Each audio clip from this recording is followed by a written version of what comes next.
Hello and welcome to my cake kitchen. My name is Gladys and over here I make simple, informative tutorials to help you navigate cake decorating easily. I also undertake simple baking live sessions where we undertake a bake, get through the process, talk through all that one needs to undertake a successful bake, including ingredient listing, and then we come back, assess, test, and observe our outcomes. So if you're new here, hello, it's a pleasure to have you and thanks for joining me. Today we are continuing an inadvertent series we started. I had a couple come for a wedding cake consultation, and the wedding cake consultation includes a tasting of a selection of cake options offered to them with preferred accompanying buttercream, and this is tailored as part of the wedding cake process where a couple will consult, taste cakes. There are discussions ongoing about it. Eventually, their preferences and choices will lead to the cake that they will settle for.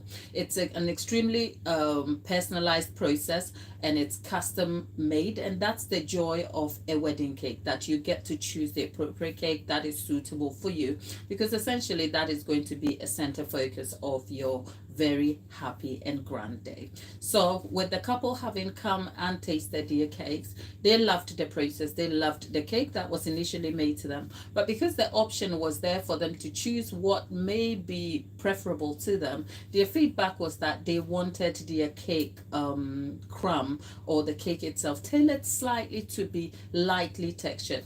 Now that is greatly subjective, I understand, because what may be light in terms of texture, integrity, crumb, feel may vary from person to person, and I'm acutely aware of that.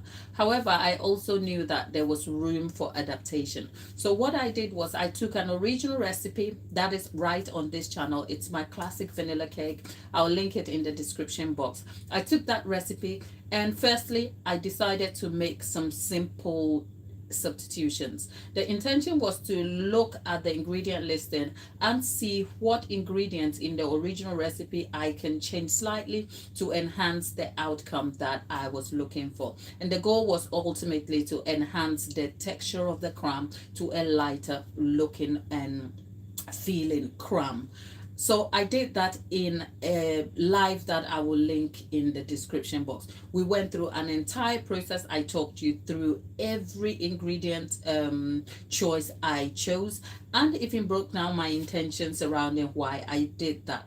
We came back, we tested the crumb, and actually right behind me, we tested the crumb fresh. And then I think I just wanted to give it another room for the crumb to be assessed. So I thought I'll leave it on a countertop, because testing and observing a crumb immediately after it bakes, it's going to completely be different from when it settles a couple of hours or a day later. So it's been fully 48 hours since the bake, and right behind me is that crumb. So for context, you can go back to the video later when you're done with this live and then see what we did there, our goals over there, and then align it to what we have here to give you a very good picture. But essentially today what we've done is, even though the last bake testing the crumb went great, I thought I would challenge myself to see if I can optimize for a slightly different outcome, so that the couple get to have two choices to choose from. Obviously, the original recipe doesn't play any part in their choices anymore, but having optimized that already for a certain crumb, I tested that, looked at it, observed it. I'll talk you through what it looks like 48 hours later when we're done with this bake. But today's bake is actually taking the same recipe, making some different slight changes to it, and then seeing what we can ultimately settle for. In the original, in the first live session of this testing process, I did say the key ingredient was cake flour. The gluten in cake flour tend to be less, between 7 to 10%, depending on what you are using. As a result of the protein quantity in cake flour, you are less likely to have the formation of match gluten, because the more protein you have, the more gluten you're going to develop. And the less protein you have, the less gluten. And the difference here that gluten has on cakes is that the more protein you have, the more you're going to develop gluten, the denser or tighter the cake is going to be. Because we have less protein in cake flour, it is going to affect also the how delicate the crumb comes through, because there is less gluten also to be produced. So what I did there in the previous live was I took the original recipe, split the amount of flour we had in that recipe, and then added self-raising flour. I think about the original recipe has about 450 to 475 grams of flour, right? So in the first testing, which is testing, cake testing with cake flour, which I will link in the description box, I took the 475 grams of self-raising flour, split it down, and then we added 250 grams of cake flour. So instead of 475 grams of cake flour, self-raising flour, we had 225 grams of self-raising flour plus 250 grams of cake flour.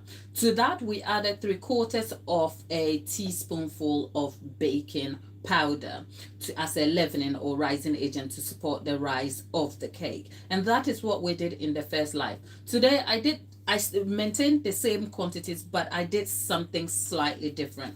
What I did was that I changed the brand of self-raising flour here. I have tested a few self-raising flour in my cake baking career, and some tend to give you better results compared to others.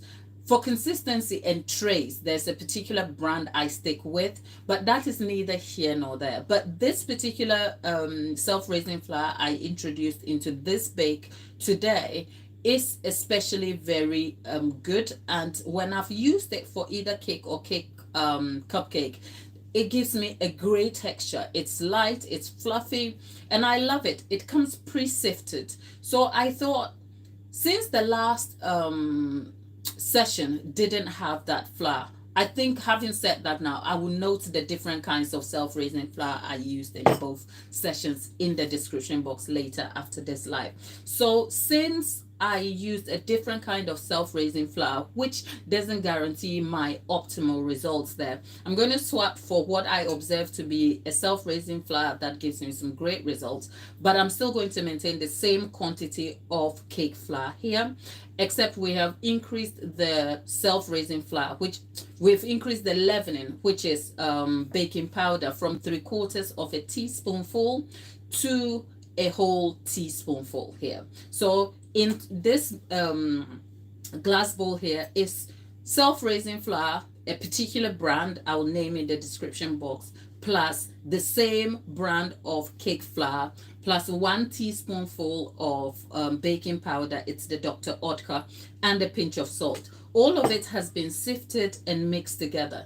Now, in the live, the original recipe has 275 grams of eggs. The eggs are not weighed with shell, they're broken and then weighed for accuracy. In the original quantity, we have 275 mils. In the last live, we had 290 mils. There was a specific reason, which is that we increased the quantity of eggs and reduced the quantity of other liquids, which in that case was milk. Except today, I have 250 grams of broken eggs here, and then I have 100 mils of buttermilk. In the last live, we had milk instead of buttermilk, and the reason here is to ensure that since buttermilk does tenderize the bake, guaranteeing a crumb, a very delicate and softer crumb integrity, I thought I will introduce that. The reason why we didn't use that buttermilk in the last bake, I explained. So to prevent an overwhelm of information and being too repetitive, I will highly encourage you to check the other live. If you love baking, I hope that video is of some use to you. So yes, today we're using buttermilk instead of milk in our last session. What I've also done is that in our last session we had full quantity of Flora margarine here. Today I have swapped some quantities of the Flora margarine with pure sunflower oil for cooking and salad dressing and all of that. There's when looking at sunflower oil or vegetable oil, you want to make sure that the information there is accurate and correct. And this is the pure sunflower oil. There's 100 mils of that, and that is because oil also tends to add moisture, gives you a tender and softer looking crumb. So because I am optimizing for a completely different result here, which is that I am hoping that this will mix better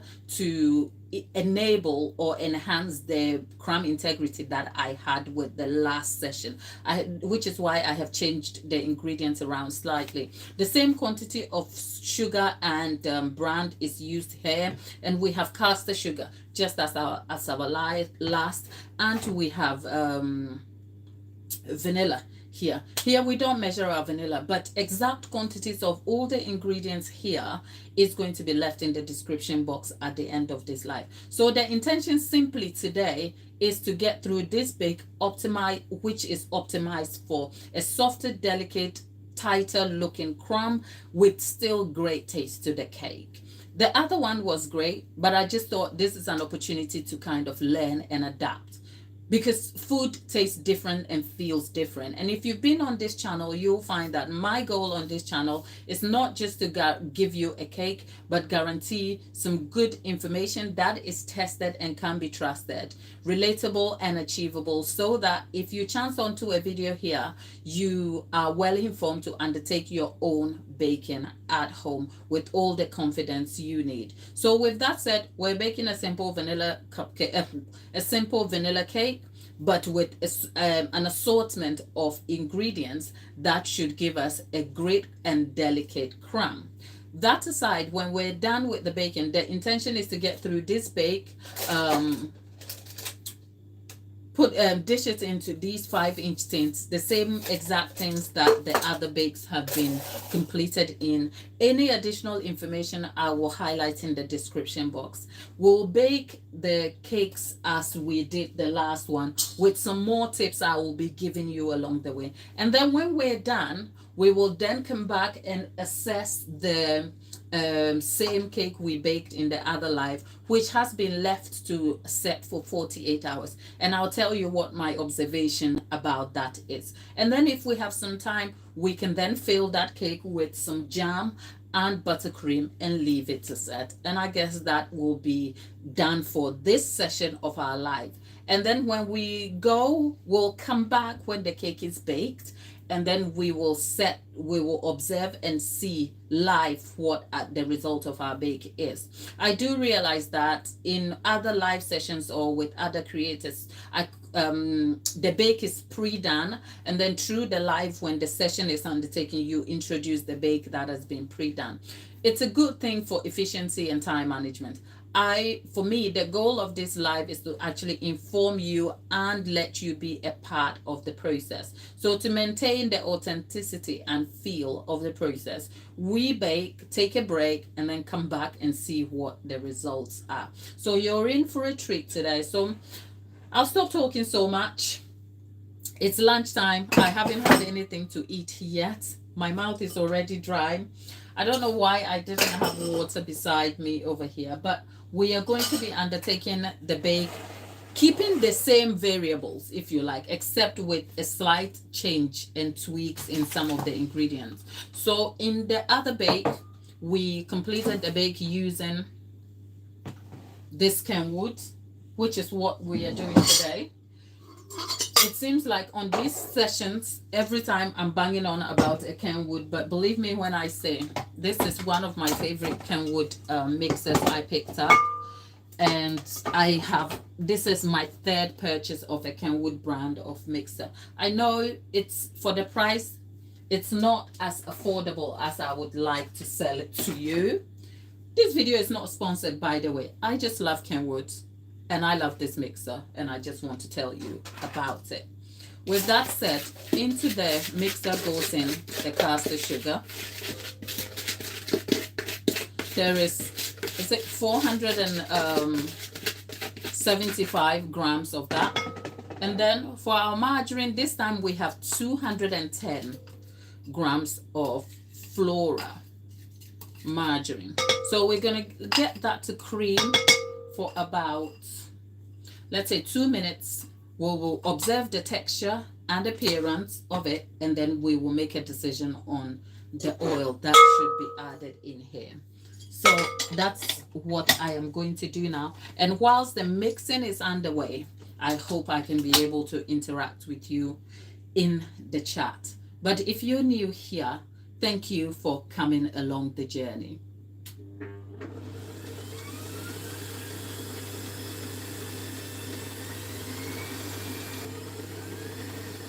Right, so our butter or Flora margarine and the caster sugar has been creaming for more than 2 minutes now. So what I am going to do is I am going to scrape all of this together. I could do this with a spatula. This is just a lazy, see? I was just going to say, this is just a lazy way, and clearly lazy doesn't pay. So yeah, so it's about time we add the oil. Oil in baking adds moisture and also tenderizes. So I am adding, depending on what oil you add, it can also enhance flavor. But we're just using flavorless sunflower oil here, since we are optimizing the texture of the cake. I would be sure to increase my vanilla at this point, but I don't have it near me, so I will skip that. And what I am going to do is I am going to beat the eggs along to break the yolk, so it's easier to add it through the process. Now, I chose caster sugar, but if you've watched my lives, like yesterday's bake for the cupcakes, I used granulated sugar. Caster sugar and granulated sugar can be swapped one for the other, except if you're very particular about the crumb and look of your cake, there's a slight difference. If you're just starting baking, my encouragement to you will be stick to the precise and exact ingredients that are noted in a particular recipe, because unless you have undertaken your own processes and understand what your yields and outcome are, you might be in for a difficult ride if you start changing things. But look, baking is a science, and if you're up for some adventure, why not? So I think at this stage, the fat with the sugar and flavoring has mixed together. Now the difference in the appearance of this is naturally the fat has increased in volume in terms of using the Flora margarine. The color has changed, but the difference between the look and consistency of the batter beaten at this stage compared to our last was that our last was a little bit firmer, and that is because the oil doesn't hold itself, right? So it runs through. So the oil has affected the consistency here, and it's a little more runnier, if you like, but it doesn't. The consistency of the mix here looking a little soft and runny it's not a bad thing. It is supposed to enhance and help us achieve the result we are looking for. So that is a good thing. With that noted, I am going to leave it to run on slow here, and I am going to start adding the eggs. If you're still in the chat there, hello and welcome to the channel. If you would like to leave a wave emoji, we are quite a very positive bunch here, and I have made some new friends. There's Eli Alu, who was, I don't know if I'm calling your name right, but I've told you, if you stick around long enough, you will know I'm terrible with names. So I look at the name, I try to pronounce it mentally, and then I shut off, you know. So bear with me. Those are some of my idiosyncrasy. What's the word? I don't know. You know what? I say that to say we're not perfect here. But I just want you to know that I acknowledge you, I see you, and it's such a pleasure to have you on the channel. I've made some new friends. Amanda is all up in my comments, and what a sweet, sweet, sweet, sweet person. Amanda nominated a pineapple upside down bake for me to undertake. Another person in the chat yesterday nominated a lemon and poppy seed, and we were having discussions about what we need to bake next, and also some suggestions for how we can make this live valuable for you, the watcher. And some of the suggestions, well, I came up with the suggestion that we can find a budget for a cake, and then with that budget we can shop, and then I can come and talk you through the ingredients, where I picked them, and then we bake the cake and we'll see. So say if we had cake on a budget for example, £30, let's see how much £30 will get us.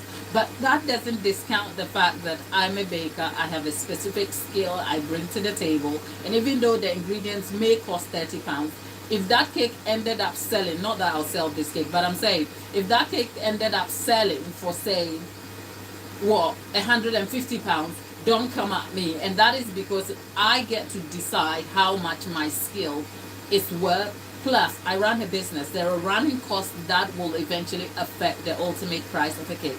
But the intention for Cake on a Budget is to inform you about the various brands that will inform quality of your bake and how the outcome of your bake is, especially if you are a beginner looking for, say, a manual on where or how to start the baking process. So if you're up for that, leave a wave or a thumbs up emoji, and we'll discuss this, and then we'll come down to it. I'll be excited to be present baking your nominated cakes or your recommended budget for particular cakes.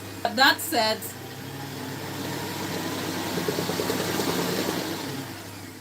said, our mixture is creaming. Can we take a moment to appreciate how amazing this looks? I mean, only a baker will understand this, right? Look at the consistency of that butter, right? Look at this. I am living for this right here, because at this stage you could also find that if you're not careful, your ingredients, your mixture can break and the emulsion can break up, and then you can see a separation in your fats. Except this has beaten correctly. Oh, I love this. Only a baker will fall in love with this mess right here. So it's time to add, well, it's time to add the flour. Now we're adding the flour. This is a total of 475 grams of flour made up of 225 grams. And I'm adding half of the buttermilk.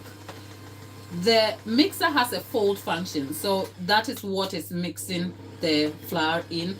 Because we're using a less flour with less protein in it, I am not worried about overmixing. Nonetheless, caution has to be applied at this stage.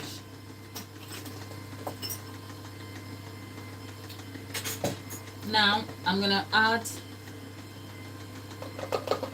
the flour in all together, and let me just drink some water. I haven't even had breakfast yet. I've had a cup of tea. If you stick around on this channel long enough, you know I love a cup of tea. So I've had a cup of tea all morning. That aside, I am just going to mix the butter here. I'm just going to take this off because it's not going back on.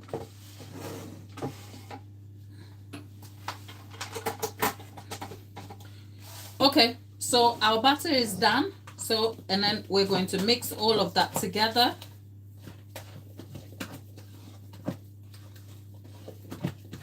Homogeneously. The intention is to get everything mixed all together.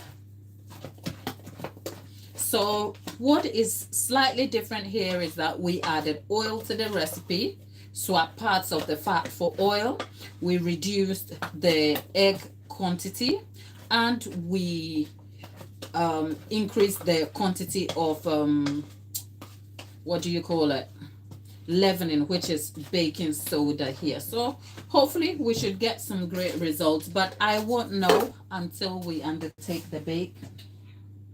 Whilst all of that was happening, behind me here is the oven, which was preheating at 160 C. It's a convection fan assisted oven. It has hot spots in the corners. So what I do to guarantee an even and delicate bake is to put a bowl of water, which serves as a cooling mechanism in the oven whilst the cakes are baking. The cooling, the vapor from the water radiates through the oven, cooling down the warm air and slows down the cooking process so the cakes are not baking vigorously. Okay, so behind me is a bowl of water. I don't put the water in the oven whilst it's preheating, because what it does, it creates some vapor in the oven, and it's unnecessary, especially for an empty oven, because the purpose of preheating the oven is to make sure that the oven is warm enough, ready to start cooking the cake when it is introduced. But hello there again. If you're new in the chat, I have an unofficial moderator. If you see the tin, this is what it's looking like. So I'm going to stamp that on the work surface to settle the batter and also to pop out some air bubbles. Right. If I did this in the night, my neighbors will not be happy. What I also do is I just create a hole in the middle slightly. There's the some water here, which I'm going to put at the bottom of the oven so that it serves as a cooling mechanism for when the cakes are baking. So I'm going to do that whilst Amanda keeps you company, and I'll come back and talk to you in a moment. The cakes are to be baking for 55 minutes to an hour and 50 minutes, and that's like a window of time where 55 is the lower end of the time scale and an hour and 15 minutes is the upper end of the time scale. Last time we had the same time for the same bake. The bake finished exactly in an hour. So anytime between 55 minutes and an hour 15 minutes, the cake is likely to be ready. But I give that time window just so that you can adapt slightly depending on where you are and what oven you are using, and generally what circumstances affects you. Now that our cake is baking, we're going to leave that in for the entire 1 hour. It's exactly 6 minutes past 2. So at 6 minutes past 3, we should be back to check the oven. But we're not leaving the chat yet. What I'm going to do is I'm going to clear my table here, and then we'll bring the crumb from the live bake of the same recipe with different adaptations, and then I can talk you through what the results of those are. Now let's move on to the cake.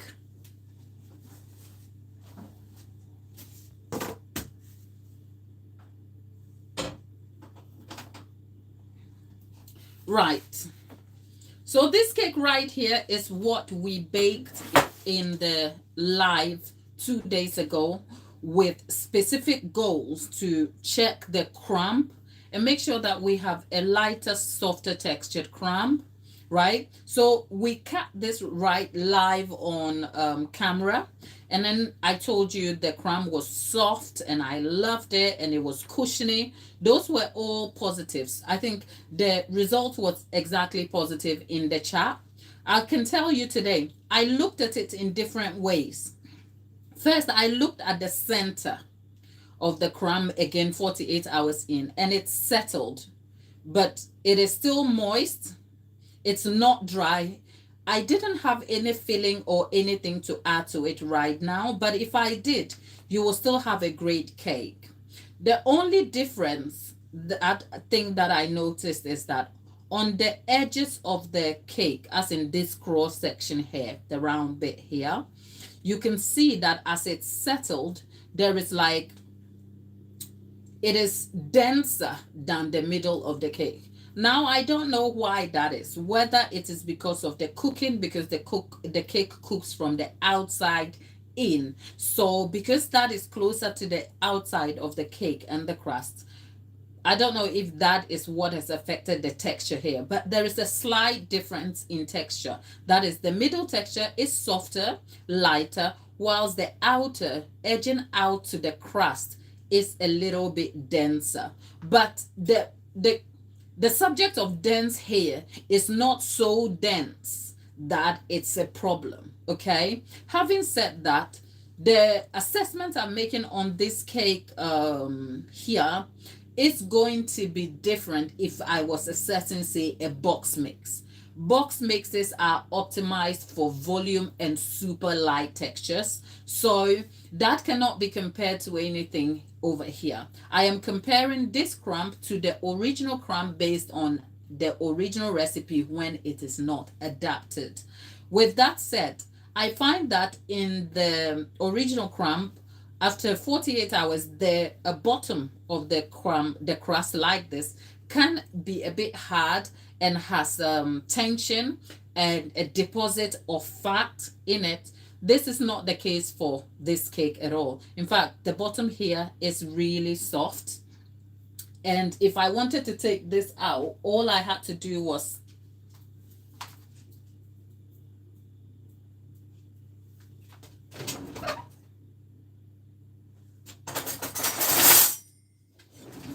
get a knife and cut it through, and look at how soft that comes off, right? So this is actually a very good recipe if you are a beginner baker, because if you're a beginner baker and you're looking for a reliable recipe, this is really good. It's check the live page. Look at me. I am actually taking off the crumb, the crust. And the crust is so soft that I am hoping that there will be similar results with this bake here. And if that is the case, I'm probably going to I'm going to stick to that instead of my original recipe. So what I'm doing here is I am just taking out the crumb. So I have just said all of that to say the outcome of the bake is better than I thought, even after 48 hours. And what I'm going to do is I'm taking off the crust, but I'm also going to fill the cake. It is so soft that this serrated knife is blunt, okay? It's a blunt serrated knife.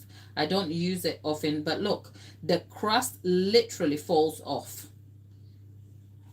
Wow. There you go. It is so delicate that you can see the crumb is breaking, right? And this is after 48 hours. After 40, look, we have such a soft crumb here. It is falling apart. Remember, I did say that it's not advisable to settle your crumb or set your crumb up when the cake is immediately baked. So even after 48 hours, you want to be careful, but it has such a bakery style flavor to it. I'll leave the information about that all in the description box for you. But that's our assessment of that cake. A great recipe for you to try if you choose to. But we're still awaiting the results on today's bake, and we'll see about that. If you're new here, my name is Gladys. I am a baker and a cake artist. I love the science of baking. I love the science of baking as much as I love the artistry of cake decoration.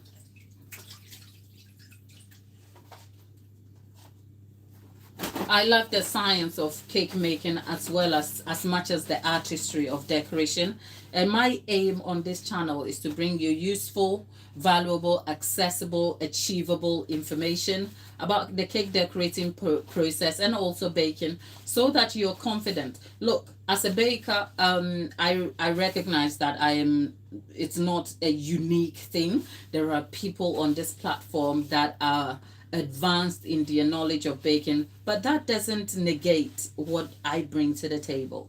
But I am also aware that I operate from a place of knowing that we all bring something to the table. And as a baker, I have met fellow bakers who struggle with their bakes, okay? And we interact with each other. Some people like to decorate a cake, but the science of baking is just a tedious thing that they don't want to be too engaged or involved with, and that is okay.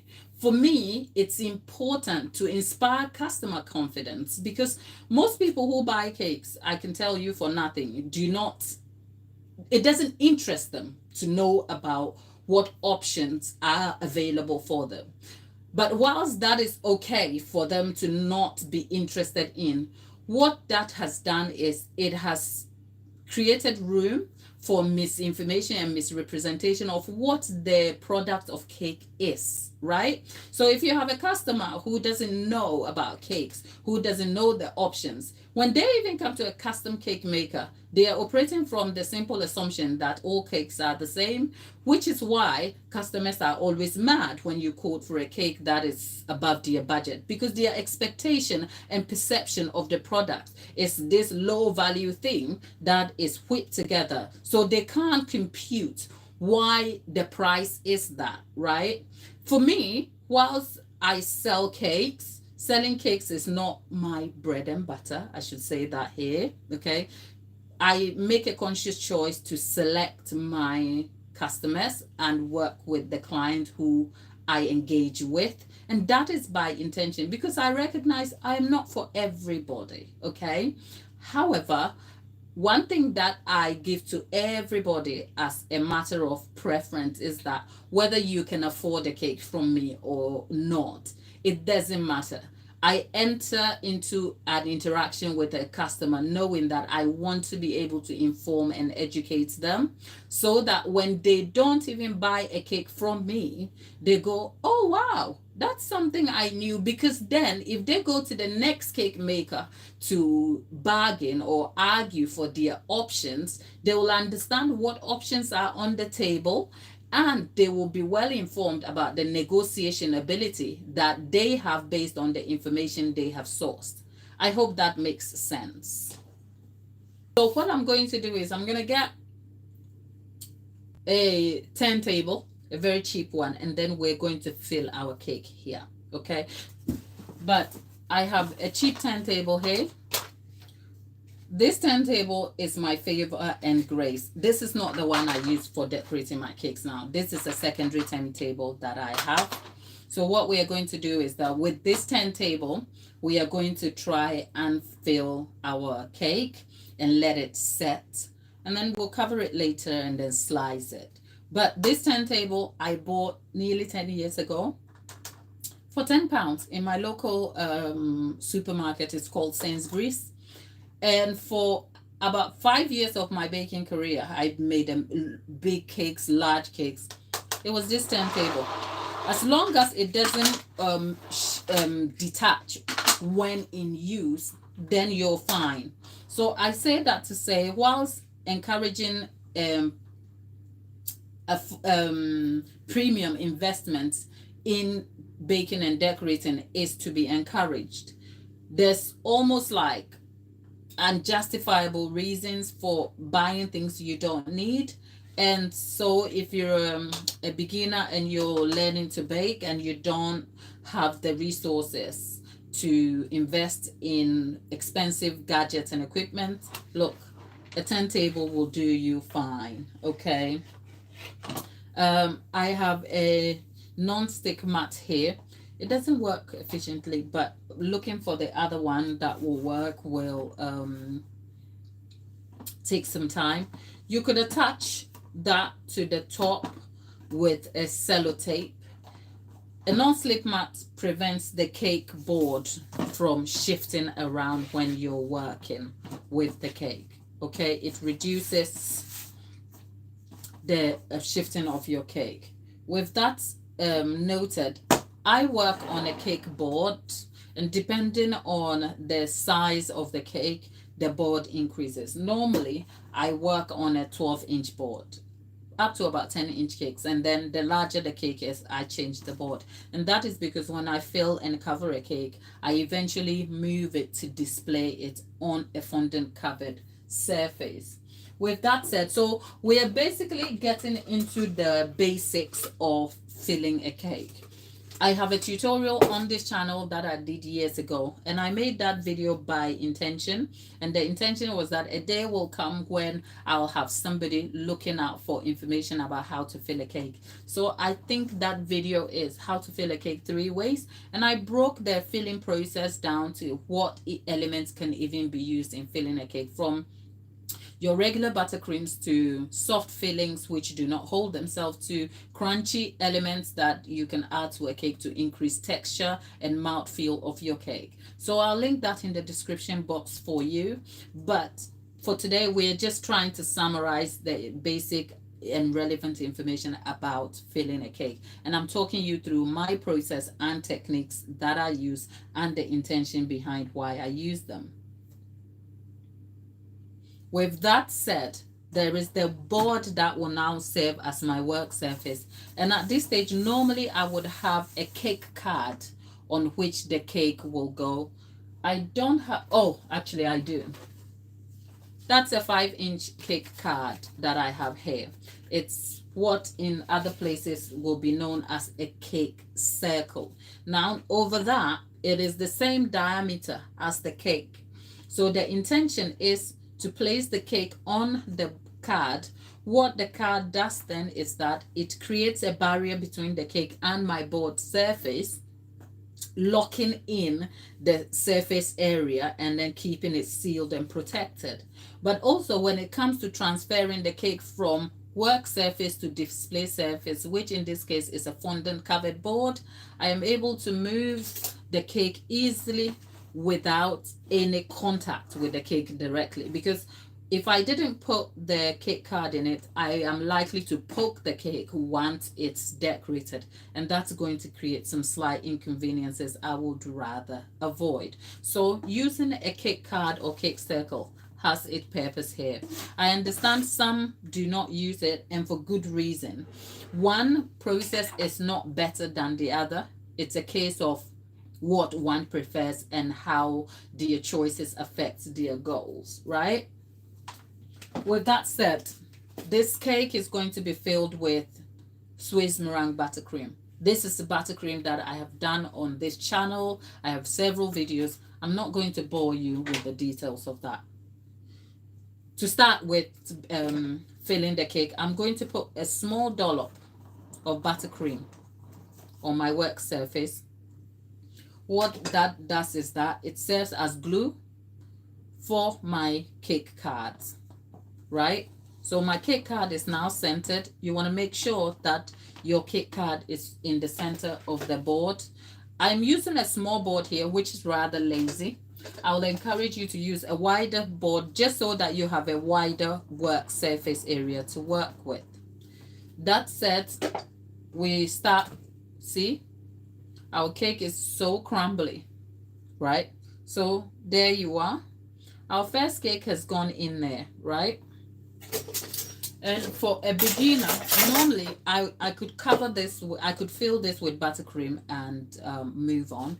But I just also want to show you an alternative that I don't use a lot. And that's because over the years, I would like to think I have developed and refined my skills. So there are things I can do which may appear convenient but may be inconvenient for you, which is that I could easily fill the cake using an offset spatula and dishing out the buttercream, except I've just remembered that the couple also wanted the ratio of their buttercream a little less to the slice of the cake. So to make sure the buttercream is even for me, I am going to use this piping bag. And also Because I am going to be filling the cake with soft fillings, the piping bag will help me create a steady barrier within the cake, right? So I have done that, and behind me we have jam. Jam is what you will call soft fillings. Soft filling do not hold themselves. They enhance the taste of the cake by becoming some sort of accompaniment to either the cake or buttercream. But filled improperly into your cake, they are likely to leak out and create stability issues when the cake is decorating. The good thing about cake decorating is if you do things right and you are meticulous and proper about your process, you'll be guaranteed results. If you have an understanding of why you are doing certain things, it will inform how you can troubleshoot issues when they arise. So when you're learning about cake decoration, don't just consume the information for consuming sake. Take some time to understand why certain processes are employed. And I'm sure as you're watching this video, I might be doing something here that may be different from the last creator you saw, which is completely okay. But I'm also taking my time to inform you and tell you why I am doing what I'm doing. So hopefully that gives you some sort of clarity. With that said, I have just put my second layer of cake in here.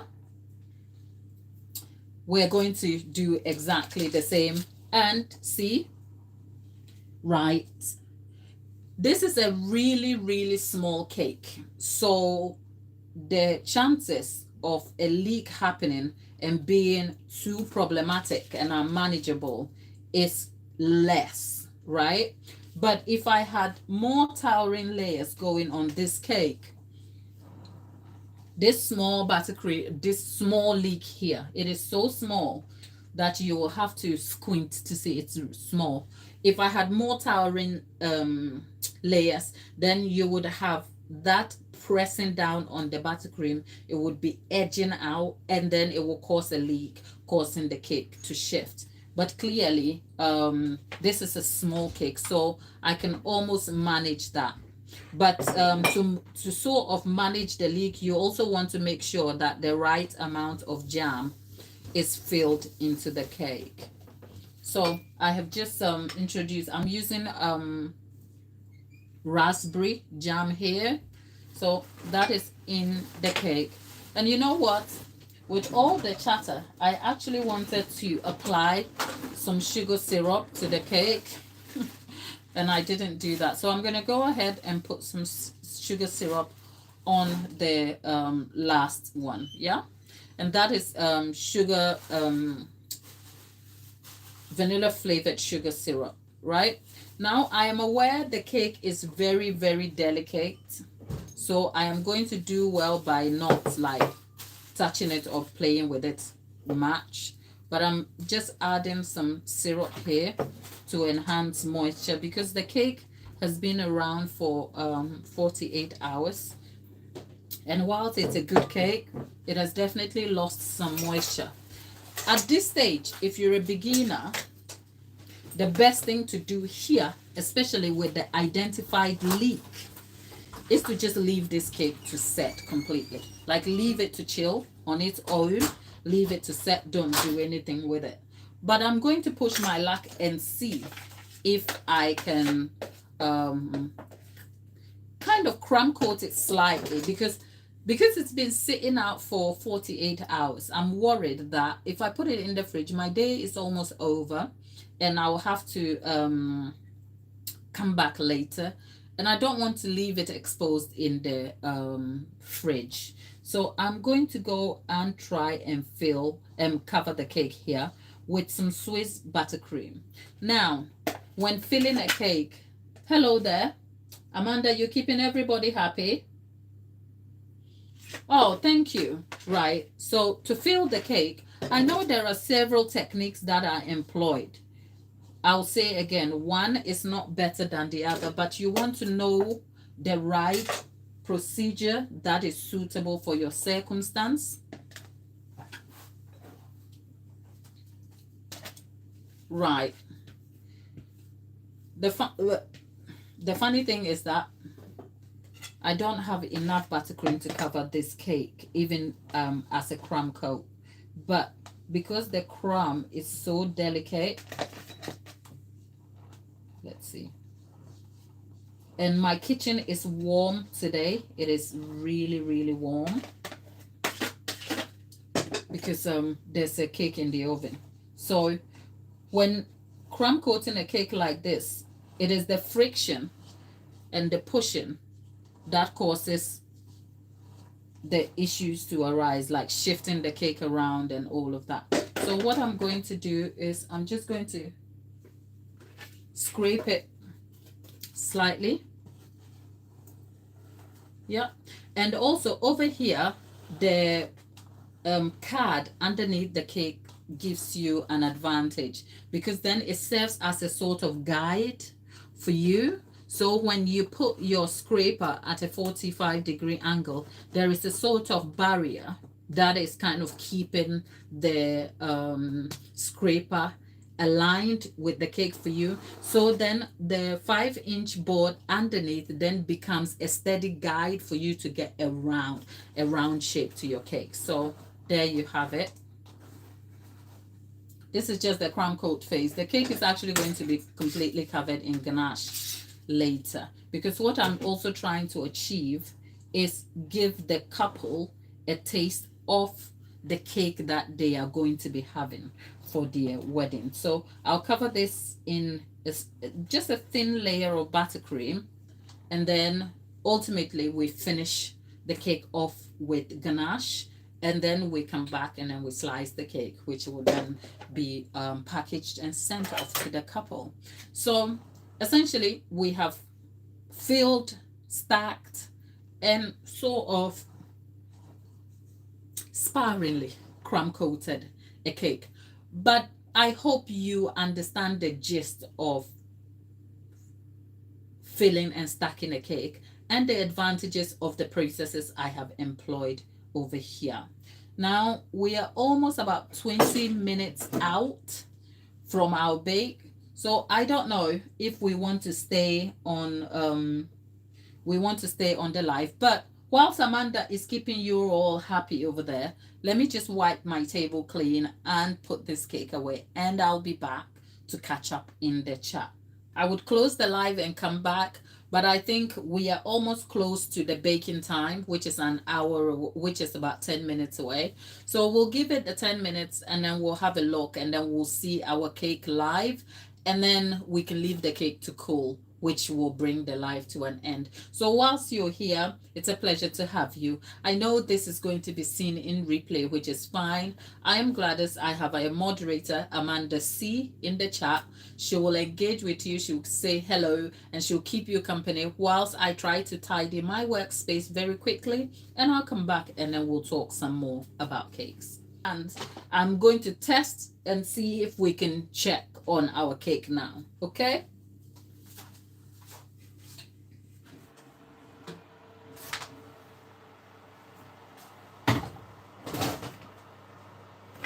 Oh, wow. People,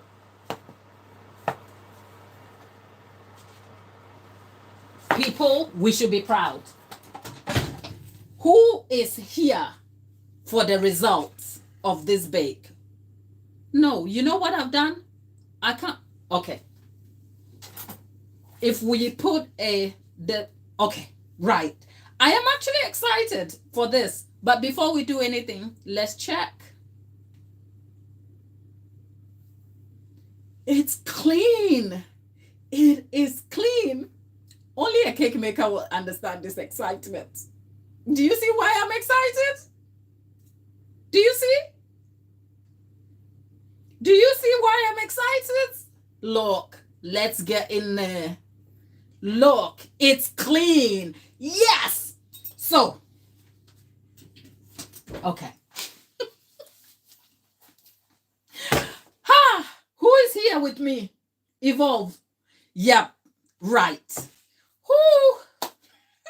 I kind of feel like I'm validated in the village square. We are in a village square meeting now, or we're in a village square school where the teacher has come and told you all of these things that they have to test, and then you're kind of watching and side eye and thinking, okay, look, first of all, the skewer has come out great, but we have been able, if you've been part of this chat since it started, I talked you through all the ingredients. I explained my intention and how satisfying it is that we can see the results. Okay, now let's talk through what we're seeing here. The tins are hot. So as you can see, the rice came off a little higher, right? So the tins bake 4-inch deep, but we have the lip that holds the top. So let's measure and see how full this rolls. 5.5. 5 and yeah, nearly 5. So let's say it rose 5 inches high, correct? Now, this can be incredibly difficult to achieve with most cake recipes because a few things affect the baking process when the cake is in the oven. If your recipes are not optimized for good rise and you double the recipe to achieve a rise, it will fall, you'll have issues. So baking deep is really, really a technical thing to undertake, which is what I have optimized my recipes for. And even with the slight changes, here we are. We have an even flat-topped bake. Can we appreciate how good this is, my people? Only a baker. Could you please share? Yes, I will do. You know what? I'll leave all of that in my community chat because this is exactly the reason why I was suggesting that in future videos we bake on a budget. And the reason is baking on a budget means I have the budget, I go shopping for the ingredients, and then I talk you through the ingredients, where I got them. Because sometimes when you watch a video and a creator is telling you what to use, but your location doesn't guarantee exact products, and we know ingredients affects outcomes, it can create a slight bit of confusion. So even if I'm not serving the rest of the world, right, and I went to my local Sainsbury's, and I said my ingredients come from Sainsbury's. If you land on this video, you will know that if you went to Sainsbury's and spent the amount that I spent on the exact ingredients I am recommending, you will get the same results, right? So that is what I am aiming that the baking on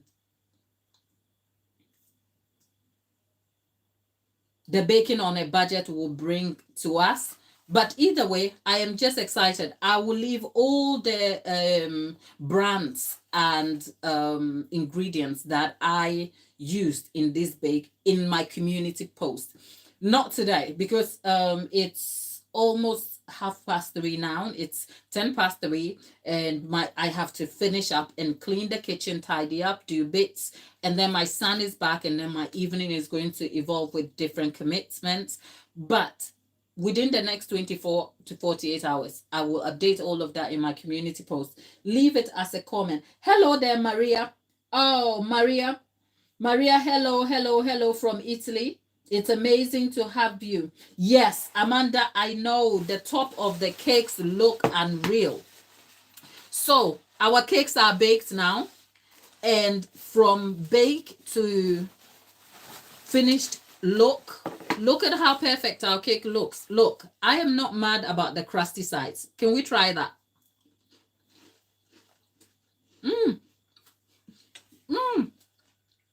It is crusty. It is crunchy. And it's good. Okay? Now,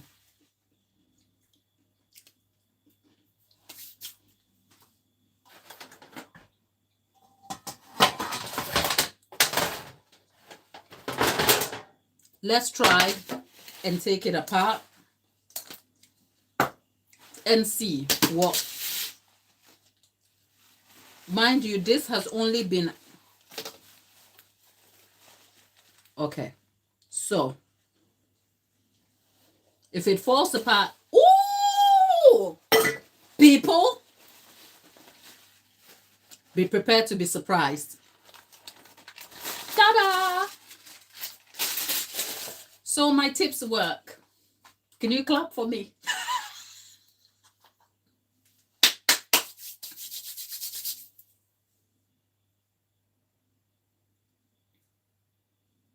I know, Amanda.